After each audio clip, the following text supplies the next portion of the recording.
the Leon Charney Report.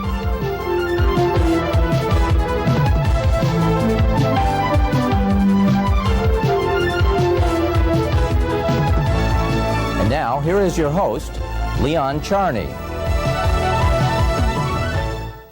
Welcome to another Leon Charney Report. And about every 6 months, we get the Ed Koch report to tell us what's going on in the world. If my memory serves me correctly, Vincent Pelletieri was the mayor of the city of New York and went on to become a judge. And now Mayor Koch is going to be a judge every day for Channel 4, WNBC. People's Choice? People's Court. People's Court. What is it? Well, it's a continuation of what Judge Wapner did in California. And he was on for 10 years, and then they had 3 years of reruns, and it was very successful.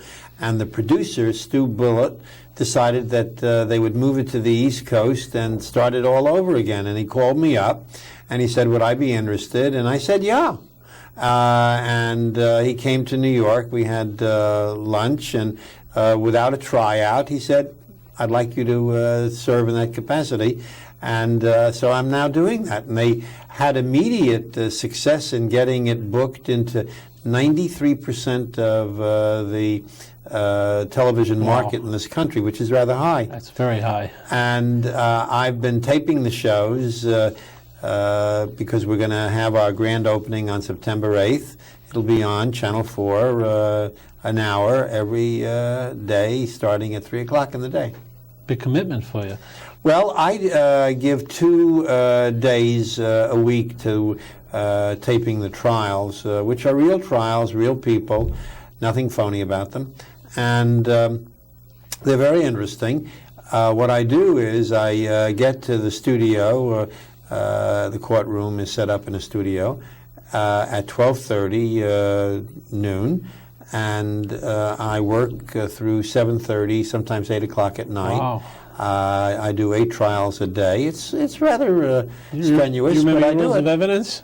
Well, the Small Claims Court has as its basic premise to do justice, and there are some exceptions to the normal rules of evidence. You can bring in paid bills, instead of having to bring in the experts, and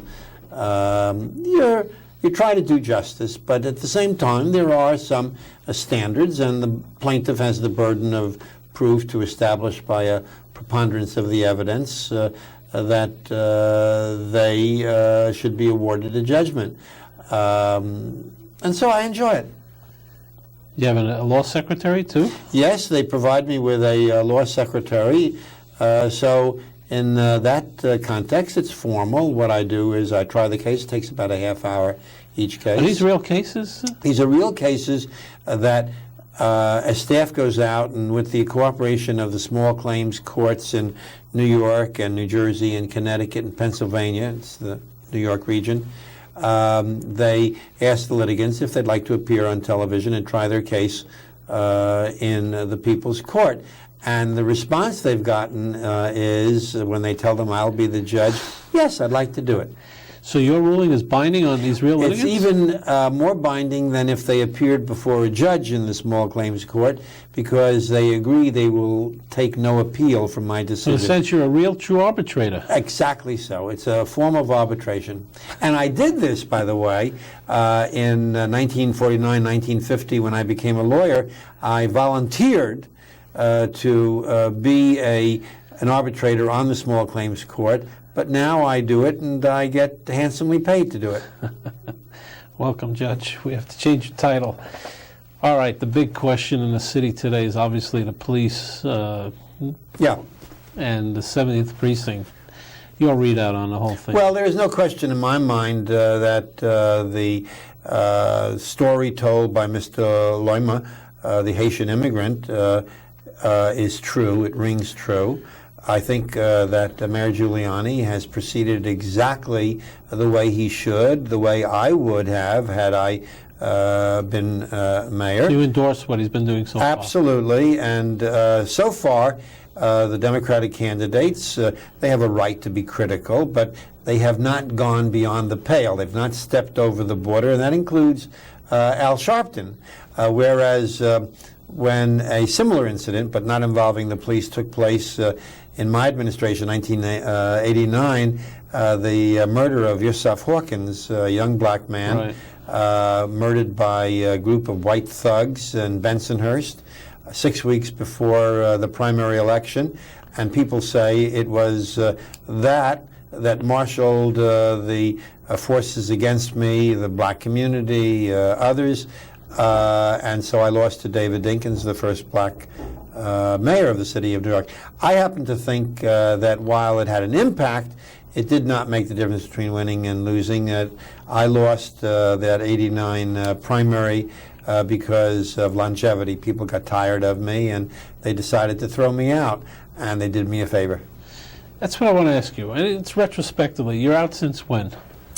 I became a part of the private sector on January 1, 1990. Okay, so that's 7 years ago. If you look at it now, historically, for yourself, don't you think it was better for your life? No question. But you couldn't say that when you lost. I said it very quickly because let me tell you that while I wanted to be the first mayor to serve for 4 terms, there are only 3 that served for 3 terms, LaGuardia, Wagner, and me, and there'll never be another because we now have term limitations.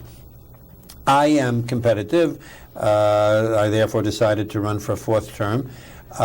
But when the returns were coming in, I was sitting in the room watching them and recognizing that we were going to lose, and people are crying, your supporters, your intimate, immediate family. All I could think of was, great God Almighty, free at last. Yeah. Because I recognized that my life was being shortened. I had a stroke in 86, 87, undoubtedly due to the anxieties of the mayoralty, where you responsible for the welfare of 7.5 million people and a budget of $31 billion in those days. But nevertheless, it was the apex of my public career. I loved being mayor, but I have no regrets. I don't miss a day of that. And I'm doing rather well. You have a very full life. You're a well, lawyer. let me tell you what I'm doing. I'm a partner in the law firm of Robinson Silverman. I have a radio show every day, a call-in. People's Court every day on television. I do 3 editorials a week for Bloomberg's cable international television. I do commercials, Dunkin' Donuts bagels recently. I've written my 9th book, which is called Murder on 34th Street, where Santa Claus is killed. It's a novel? Yeah, it's a detective story, and I find out who murdered Santa Claus. And I speak around the country professionally. I teach at NYU 6 lectures on urban topics a year, and couple of other things. Movie critic. Oh, I'm a movie critic. Every Thursday I write reviews for 6 newspapers, and I also write a political column in the New York Post every Friday. And how much staff do you have? I have 3 young women in my office who are my staff, and they service all of these things that I do, and I do my own writing. I have no speechwriter or column writer. I write them. It's terrific. Tell me, when this whole tragedy happened with the police, did you get a lot of calls from the press as to your reaction? Yes, and I told them, as I did on my radio program, that this is one of the worst tragedies that's ever struck New York. It became a national thing. It should be national. It happens that bigotry and racism is a national scandal and a national issue, and I urge President Clinton to appoint another Kerner Commission to examine it. What he's doing on looking at affirmative action and trying to undo the Supreme Court's decision, which I support, which basically says that you may not prefer people on the basis of race or ethnicity or gender, as well as not discriminate against them on that on those indicia. He wants to upset that and continue with preferential treatments,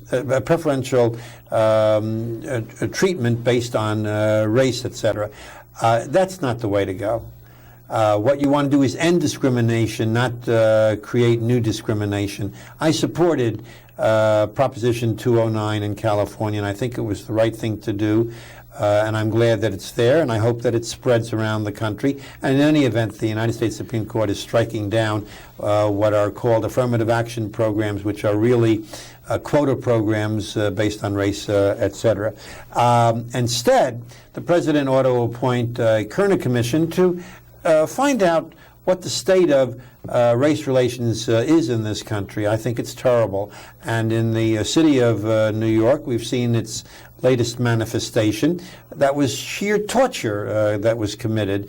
Torture, brutality that you could compare, not in numbers, but in nature, with the brutality of Nazis, the Bosnians, the Bahutu and the Tutsi in Burundi, Russia and Chechnya, where people in power, police or army, engage in outrageous brutality, torture against people in their custody. Will this affect the election? I do not believe it will affect the election. Rudy Giuliani is probably going to, in the polls, he shows a majority of about 20 points. It'll narrow. He'll, without regard to this incident, he'll probably win by 10 points. I am going to vote for him. I don't like him. And I think that he has not displayed the compassion that should be displayed, but and that's why he'll never be a great mayor. He doesn't like people. But he has been a good mayor. The best illustration would be what the police have done to reduce crime. And some people will say, at what cost? I don't think that the police overall should be blamed or held responsible for the acts of a number of cops. You cannot say a few bad apples. It's a significant number that has engaged in brutality and corruption. But overall, the police in this city are the finest in the nation and display their courage every day by going out on the line to protect the rest of us from the criminals that are out there in large number. He appointed his Blue Ribbon Commission yesterday. Well, I admire him for that, because he put on that big commission. Mix in there, a lot of mix. He put in on people who are his political opponents as well as supporters. Like Eric Brindell would be a supporter. He was the former editorial page editor. Vice President Murdoch. We had him on the show two weeks ago. Very able person, a personal friend. Michael Myers and the head of the New York Civil Liberties Union, Siegel, they are not supporters of Giuliani, particularly the latter. And so it took courage, and it was the right thing to do, to put these people on to ascertain what's happening not only in the 70th, but in other precincts where undoubtedly there are individual cops engaging in corruption, engaging in police brutality. You know cops. You've lived with them. You've been their commander-in-chief, so to speak. Yes. A very good relationship. What is it? Is it the power craze that drives them to do this? No, it's the same thing that happens to people in every walk of life who abuse their authority. There are mayors who do that. There are columnists who do that, and interviewers who do that in different ways. And the military and cops, when you have the aberrant person, will do it physically. But there are large numbers of them. This is not a simple few bad apples in a barrel. A significant number in that barrel are bad. They've got to be rooted out. It's the anniversary of Yankel Rosenbaum's death, and that's it's another incident of... right, Yankel Rosenbaum. Right. And that's an illustration not of cop brutality. He was killed by a black thug in Crown Heights simply because he was Jewish. And there are blacks who are killed by white thugs simply because the victim is black. It's wrong. And there's no question that this was a bias incident. People say, how could it be a bias incident when the individual who was charged with taking a plunger and shoving the handle up the rectum of this poor individual has a black fiancé? Has nothing to do with it. There were Nazis who had individual Jews who they liked and protected. But when, and I believe the Louima's story, the immigrant's story, that as it's being done to him, he is called a nigger. Can he get a fair trial in New York City? Oh, sure, in the same way that anybody can get a fair trial. This trial will come up in a year. That's how long it takes to get a trial here. People who will be called will be interrogated, and there will be a fair trial. All right, we're going to cut for a break, come back with Ed Koch. We're going to ask him if he thinks the Vanity Fair story on Mayor Giuliani was fair. We'll be right back. We're back. We're talking to the mayor of New York, ex-mayor of New York City, who's now a judge, People's Choice. You can see it every day at 3 o'clock on Channel 4. And in case you miss him, then you can read his articles in the newspaper. You can book him as a lawyer at Robinson and Silverman. Let's see if I remember everything here. He makes commercials, so you got to eat Dunkin' Donuts. He writes Bloomberg International. You can see him on his editorial there. And New York Post every Friday. Commentary. It's pretty good. Right. It's a busy man. Vanity Fair, you're... Well, let me say this. I don't think the story should ever have been written, because I think it's inappropriate, wrong. It's a personal matter. I don't know whether it's true or not, and it wouldn't interest me whether it's true or not. But it is interesting that the Vanity Fair magazine had to admit that their facts were wrong. And it is a tragedy in a way that you write a story that should never be written, and then the facts that you give in which you allege that certain things took place at a certain time turn out that it couldn't have happened on those occasions as alleged. But it will not affect Mayor Giuliani's re-election. People will not consider that, and he will win, and will win handily. It's more than that. Let's say they gave the wrong facts. Said Giuliani is a public figure. He can't even sue today because he just public keeps it alive. figures cannot sue. And he just keep it alive anyway. I don't think it'll be kept alive. I think that people don't care about it, and in fact, that story and rumor was present, and the Daily News talked about the fact in an editorial of why they didn't run it, because they couldn't establish it. Right. And I would hope that even if they could establish it, they wouldn't run it, because it is a private matter, not relevant to his conduct of city affairs. I'm not talking about libel, by the way. He can sue. There's an action for negligent words. It's very rarely used. I've used it once, and we prevailed. And when you don't fact check, and you say that he went to Milwaukee with this woman and he never was there, that's negligence. It may not be intentional malice. Yeah, but he's not going to sue, and he shouldn't sue. He can't. It's just terrible. All right, let's move on to President Clinton. He celebrated his 51st birthday. Well, he's amazing. He has had a superb presidency. But will he be remembered in history as a great president? No. But he has had a superb presidency. The reason that he won't be remembered in history as, or celebrated is a better way to put it, as a great president is that notwithstanding the fact that the economy is terrific and everything he's touched in national affairs and international affairs has worked out, and he's closed the budget, and he's moved the Democratic Party to the center, people have the feeling that he doesn't always tell the truth, and that he doesn't stand up when the pressures are there, like on Zoe Baird and the gays in the military and so forth, that he walks away from the battles, and even walking away from someone who performed such great services for him as Harold Ickes, who stood up for him, and he dumped him. Right. He's told me that. Yeah, those things actually go to character, and that's what people require in order to call you great. But doesn't he have to have great achievements also? I mean, I think he has great achievements. You think so? Oh, yes, I do.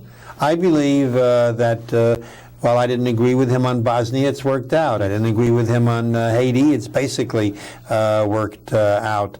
I agreed with him on the closing the budget and moving the Democratic Party to the deficit, getting rid of the deficit, and moving the Democratic Party to the center. Lots of people said he couldn't do any of that. He did it against the opposition of Dick Gephardt in these areas, who represents the radical wing of the Democratic Party. I think that he has had a huge number of successes. The one thing that I would urge him to do before his term ends is to revisit comprehensive medical care for everybody in the United States, because the idea was extraordinary. We definitely need it. His mistake was turning it over to his wife, Hillary, who wanted to destroy everything that existed and create a new system. What we should do is go back to it.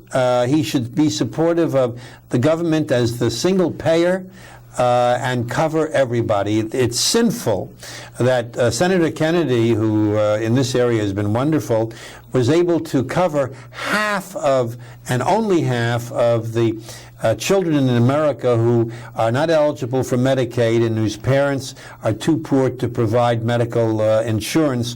And so, with a great effort, they covered in the last budget 5 million American children who were without coverage, leaving 5 million American children who, when they get sick, their parents are reluctant to take them to the doctor because they can't afford it and they don't have insurance. Best guess on President Clinton, if you compared him to anybody in the 20th century. Now, he's the only second Democratic president to win 2 terms, right? Yeah. And you compare him to FDR Jr. Is there any Is there any comparison? Oh no! I mean, no, not at all. This man really took the place out of the war. No, please. FDR is considered one of the 3 or 4 greatest of our presidents. Right. Jefferson, Lincoln, he ranks with them.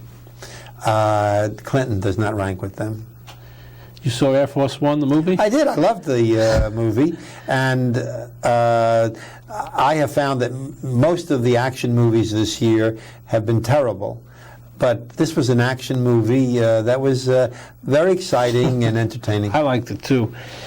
I want to go back to Clinton on the line item veto with New York State. Charlie Rangel was on the show last week. He was fuming about it.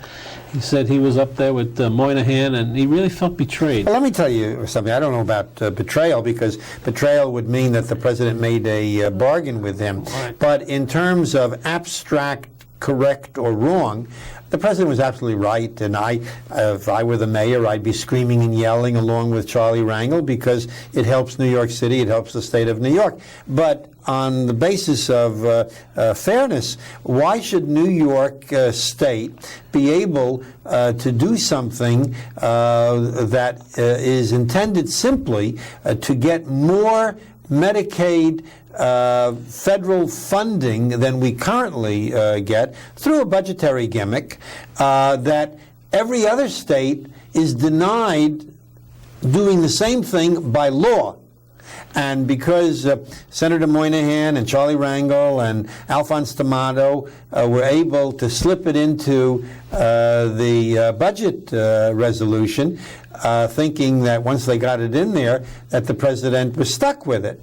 The president used his line item veto for 3 items. He probably didn't use it for enough items. So while on a parochial basis, I agree with Charlie Rangel and the others, but in the sense of justice, I don't think you can justify singling New York out for this preferential treatment. One of the ancillary benefits of losing the mayoralty election is you can talk like that. One of the benefits is I can tell the truth. Absolute truth. You couldn't tell the truth before? Well, before I might just be quiet.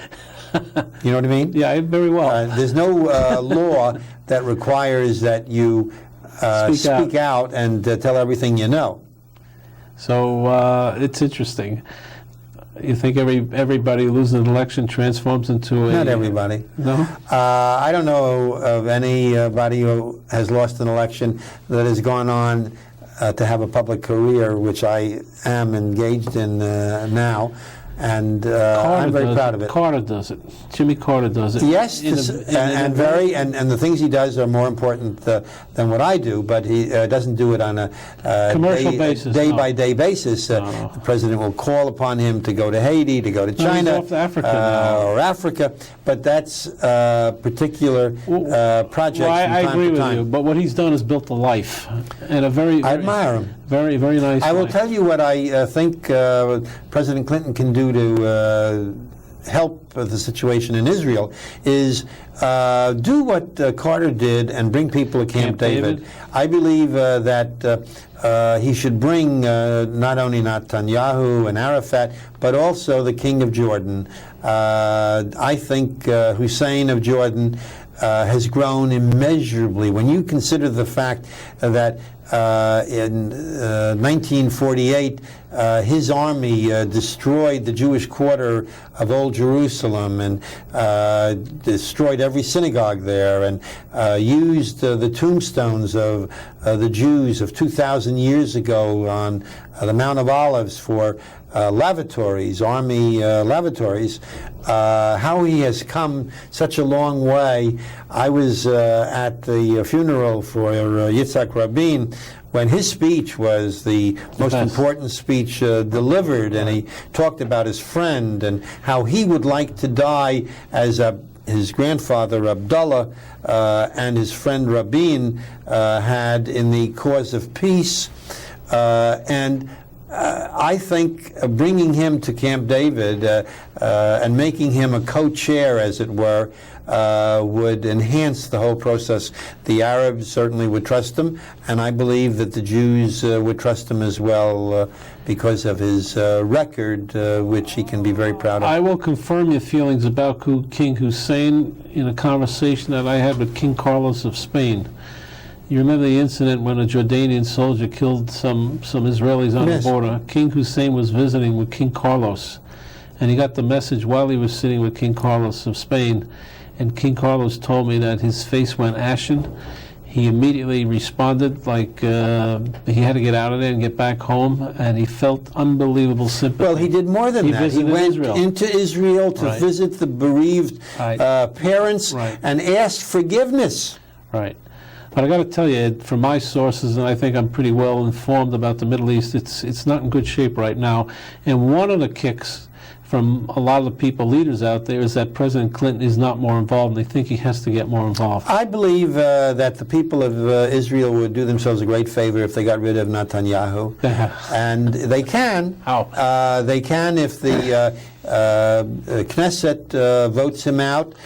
They're afraid of going to an election, as you know. They'll have to re-elect themselves. Unless you get 80%, they have to submit to an election just as 61%. 61 out of 120 can call for the removal of Netanyahu. But the whole election goes down, and you got to run again. Yeah, and I believe they should make that sacrifice. So you should buy a lot of copies of Profiles of Courage by John Kennedy and send it to these people. Right, because I think that Netanyahu has been a disaster in a whole host of ways. I think, for example, that cutting off the funding, the taxes that the Arabs pay, which was to go to the Palestinian Authority, big mistake. Because the people who get that money are basically the civil servants, including the police officers who are supposed to control the Arab mobs when the mobs take place. And that means that you have loose cannon running around there, and that's almost literal because they have arms. Do you think Arafat could have stopped these terrorists? Well, at this moment, Most people believe that they came from Iraq, Iran, but they had to have help on the in the areas that the Palestinian Authority operates in. And the fact is that Arafat is not doing all that he should be doing. But that doesn't mean he could have stopped them. Remember that some of these terrorists come from areas that the Israeli government controls still on the West Bank and Gaza, and nevertheless the Israeli government wasn't able to stop in the past when it had full control terrorists that came from these areas. It's hard to know, because if you look at it rationally, why would Arafat have any political gain by doing it? I mean, he knew what this would cause. So it's against his best interest to do something like that. On the other hand, he may be playing cat and dog with the Israelis. The problem is that Arafat is not the strongest of leaders, and he has a corrupt government. And when you have a corrupt government and you have a group of zealots, Hamas, that are going to be incorruptible in terms of the monies that they're handing out in the poor areas, the aid that they give, they generate support. And therefore, he may not want to take them on. All right, we're going to cut for a break. We'll come right back and continue our discussion with Ed Koch. We'll get a little more deeper into the Middle East and find out what he thinks Bibi Netanyahu could do if he transformed himself. We'll be right back. We're back with Ed Koch, ubiquitous Ed Koch, former mayor of the city of New York. In case you didn't know, anybody in the world doesn't know that, would go to sleep.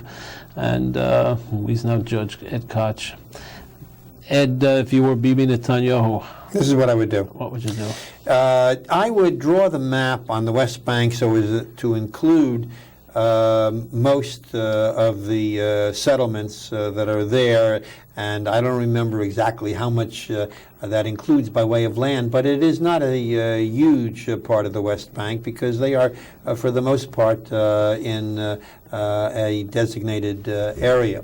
And I would say to Arafat directly, look, the two of us, we're going to both go down in defeat politically unless we come out of this with an agreement. I am prepared to turn over most of the West Bank, exclusive of these areas for these Jewish settlements, and some of those settlements will have to be given up. I am prepared to allow a Arab capital in East Jerusalem, provided that all of the citizens of Jerusalem, East and West and the Old City, are citizens of an undivided city in which Israel's capital will remain. And the Arabs in East Jerusalem will be citizens of the West Bank or the Palestinian Authority and vote in those elections unless they choose Israeli citizenship, which very few will do. And the fact is that if you take care of those two, I think you can accomplish a peace. One of the major reasons that Netanyahu is where he is now is the disdain that he showed when he was first elected, conveying that he wouldn't necessarily meet with Arafat. And then he found he had to meet with Arafat, and he had to debase himself pleading for a meeting. And I'll never forget that picture of Netanyahu not only handshaking with Arafat, but with both hands, whereas before he conveyed he wasn't even going to meet with him. I believe that... But you know, Ed, Arik Sharon, when he thought he might be coming into the cabinet, I don't know if you heard about it, no. They wanted to offer him the Treasury Ministry, and he wanted to come in and do it. And in order to look like a more universal figure, he met with one of the lead negotiators for the Palestinians, for the PLO, which he swore he would never do also. I happen to like Arik Sharon and believe that if he were Prime Minister, he would, just as Charles de Gaulle did, bring peace very quickly to the two groups. No, I think that's a fair possibility that would happen. Netanyahu, you follow Israeli politics. He's got this base of religious parties behind him. I want to talk about that for a moment in an area where we haven't talked about. I think that Israel will find that if it does not protect the rights of conservative Jews and Reform Jews, I blame Sharansky for this, and allows the Orthodox zealots to do what they've done, to throw rocks and yell epithets at Jewish men and women who want to pray at the Western Wall. It happened on Tisha B'Av. It's outrageous, and I think it's going to affect support by American Jews of the State of Israel if it continues. Now look, if Israel were persecuting Christians, American Jews would say, stop, or we will stop our contributions to Israel. We will not permit that. We will not permit it. Why should we sit by when Israel is allowing the persecution of Jews? But they happen to be Jews who are of the conservative and Reform traditions. Now, I happen to be a conservative Jew.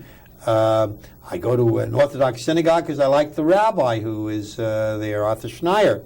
I wear a yarmulke because it's a conservative tradition to wear a yarmulke, and I enjoy that. But I believe that men and women should be able to pray together and sit together. I respect the Orthodox who don't.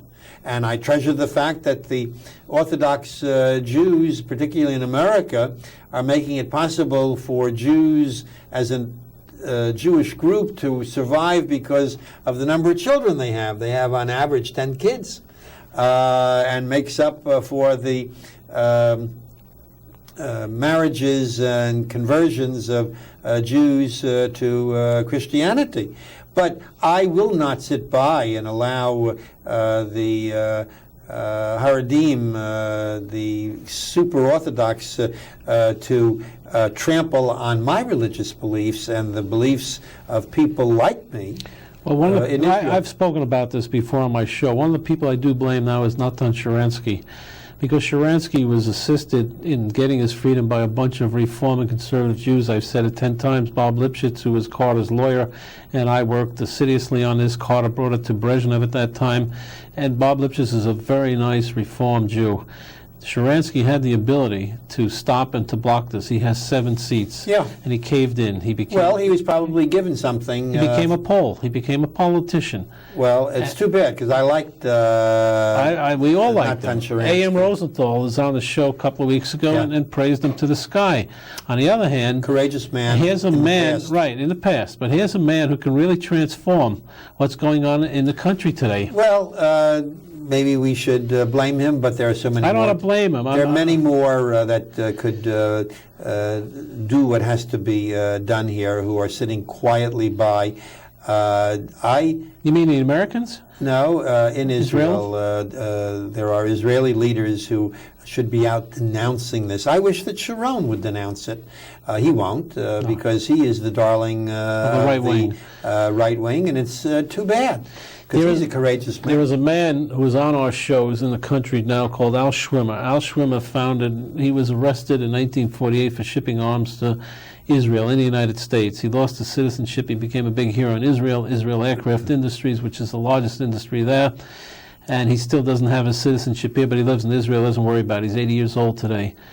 He's now in the United States trying to collect money to announce pluralism in Israel, or to bring about pluralism. He says to me, unless this issue is resolved, it's a possibility you could have a civil war in Israel. I think that's true, and I think it's outrageous that the Haredim young men and women are exempted from the army. Now, if they don't want to serve with guns, then make them conscientious objectors and let them serve as medical corpsmen.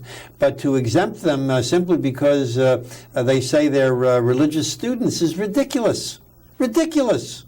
Do you feel this trend in the United States today also between the Orthodox and the non-Orthodox? Do you see anything like that today? Nothing comparable to that at all. That's because there are more of us than them in the United States. So far, but their birth rate is greater.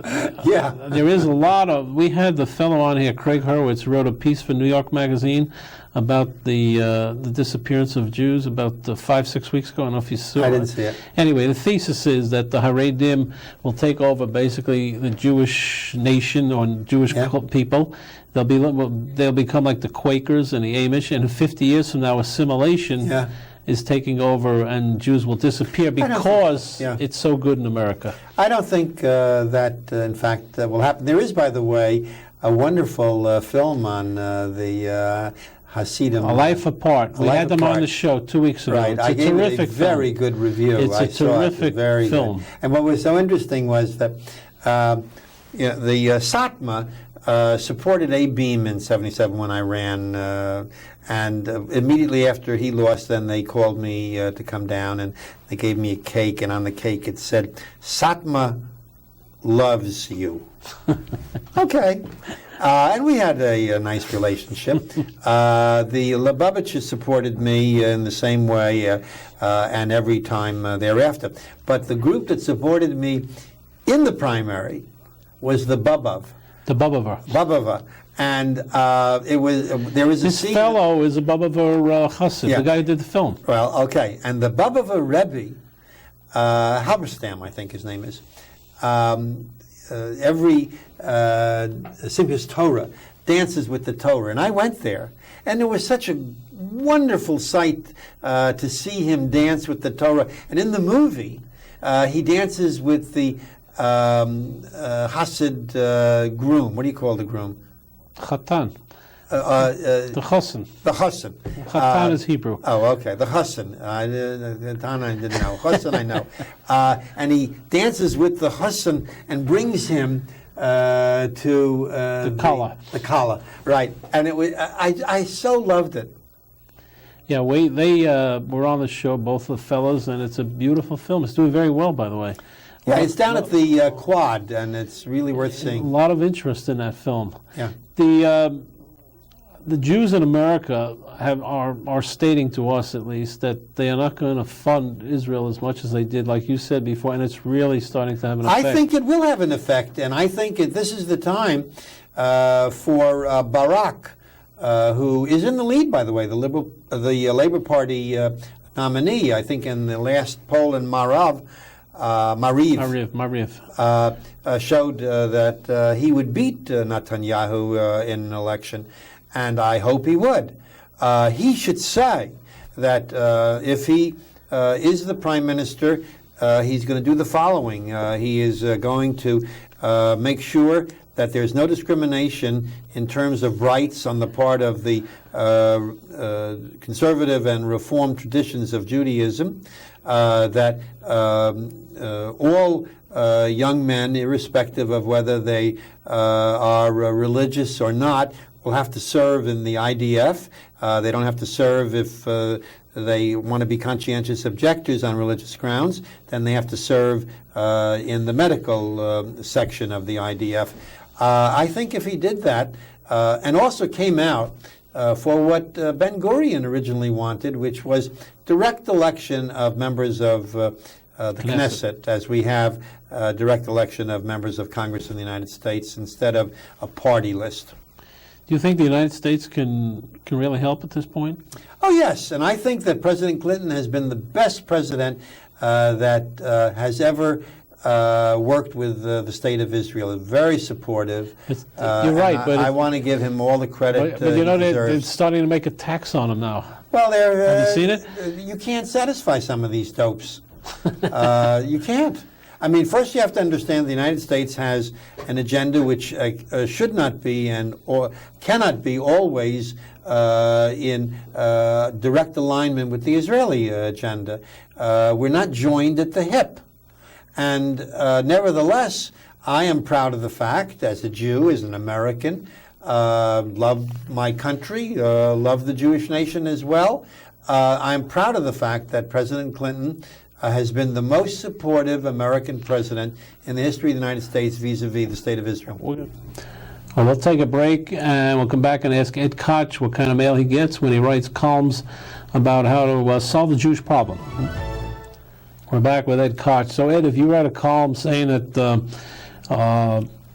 Haredim should put less pressure on the conservative Reform Jews, do you get a lot Not of mail? less pressure, that the Israeli government should make the status of Reform Jewry and conservative Jewry equal to Orthodox Jewry. What kind of mail do you get? A lot, and mostly from right-wingers who denounce me. But what the hell do I care? You don't get nervous. I'm never running for another elective office. I'm a free person. Even if they drafted you? No, You can't do it. You I will told the never people. run. You told the people. Right. I told the people, you threw me out, now you must be punished. And they're suffering now. It's Right. 7 years. Let's talk about another mayor, Marion Barry of Washington. Well, I think that it was disgraceful that the people in Washington, D.C. elected him. I mean, he's a guy who went to jail for 6 months for using drugs. He's brought the city to bankruptcy, not just to the edge of bankruptcy, but to bankruptcy, so that the Congress eliminated home rule, and they did that in exchange for giving D.C. about $4.5 billion to provide the money necessary to fully fund pensions and to provide services. And he's threatening to run again. It's ridiculous. So they created this emergency board. With much more powers than they had in New York. You mean when they did the MAC bonds and all that? Yeah, when they, in '78, provided the Emergency? federal guarantees allowing the city to borrow money from the pension funds, they created the Financial Control Board.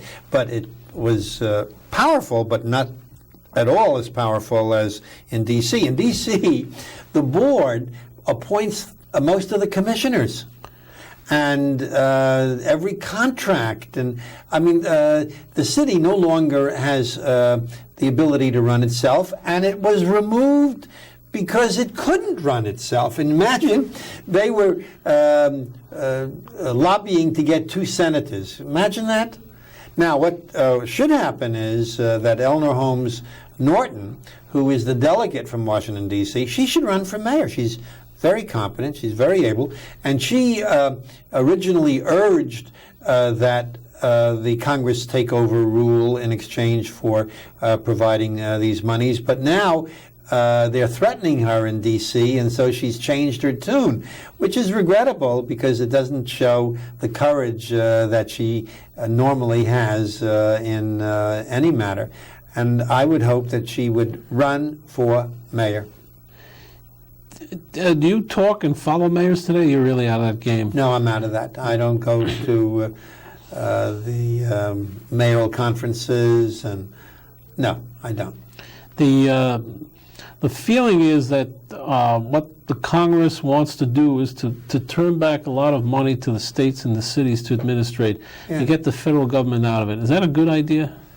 It is in some areas. I supported the change with respect to welfare, which basically turns it over to the states in block grants.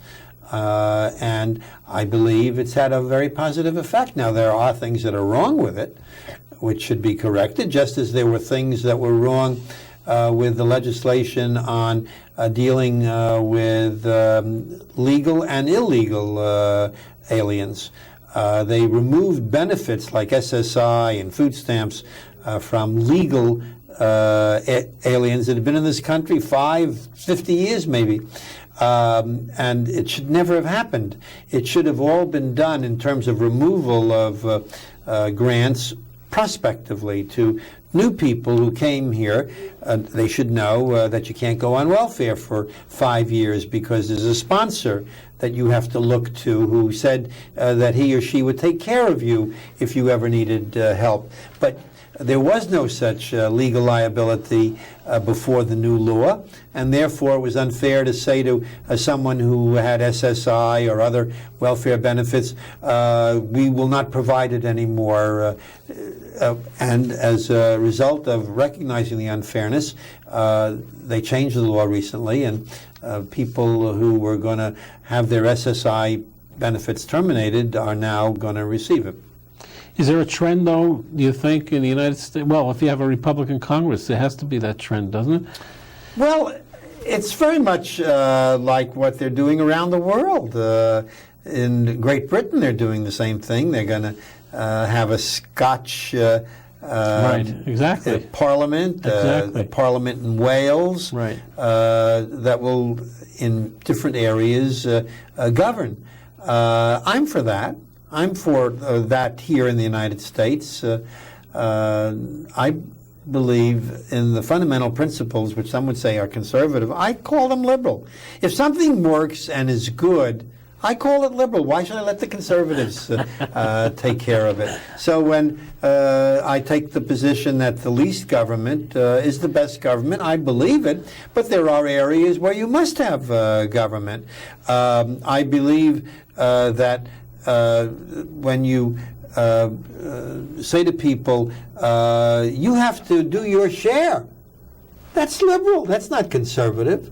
Ask not what your country can do for you, ask what you can do for your Yeah. country, which brings me to George magazine and John Kennedy. And I thought he did the right thing. He scolded his cousins. He did the right thing, took great courage. In fact, I wrote him a note saying, I think that your critics, because the New York Times editorial board criticized him. Is that right? Yeah. I think they're wrong. I think you were right and you showed great courage. Do you know John Kennedy Jr.? He worked in the city government when I was mayor, and I also met him on a number of occasions when his mother was still alive. Would he go into politics? Ultimately, undoubtedly, he'll be drafted into politics. He's a highly intelligent young man and a wonderful demeanor. The Kennedys are the nobility of this country. In the city of New York, it was the Wagners.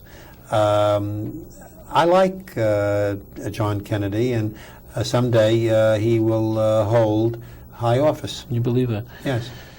All right. Governor Weld and your friend down in North Carolina. Well, I like Governor Weld, but I think he was absolutely idiotic in approaching this the What's way his he kick? did. What's he doing? Well, I believe those who say he wants to single himself out as a candidate for president next time around by getting a lot of notoriety now. But he's killed his chances to become appointed as our ambassador in Mexico. But I want to say that President Clinton has not done all that he should. He was not willing to take on Helms before Weld shot himself in the foot by his statements, whereas Senator Lugar is really the courageous person who said he will take on Helms and get the Foreign Affairs Committee to hold a hearing so that a vote can be held, and that if Helms prevents it, then he will take action against the tobacco industry, which is part of his agricultural committee,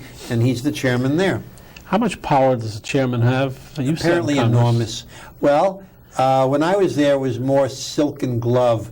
You didn't see people display the power the way Helms is displaying his. We've got 2 minutes left. We haven't talked about state politics. I know that you love Peter Vallone. He's a good friend of yours. Yes, he is. But I think you're halfway to endorsing Well, this is Governor what I Pataki. told him, that I actually said it's my intention, this is before Peter Vallone announced, to support and vote for Governor Pataki, who I think has done a good job.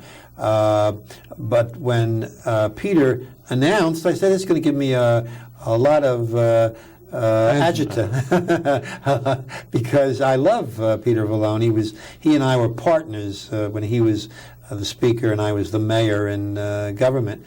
He was then called the majority leader, and I said I'll have to think about it now. But on the record, I am for Pataki, but doesn't mean I couldn't end up voting for Peter Vallone. I think he expects your endorsement.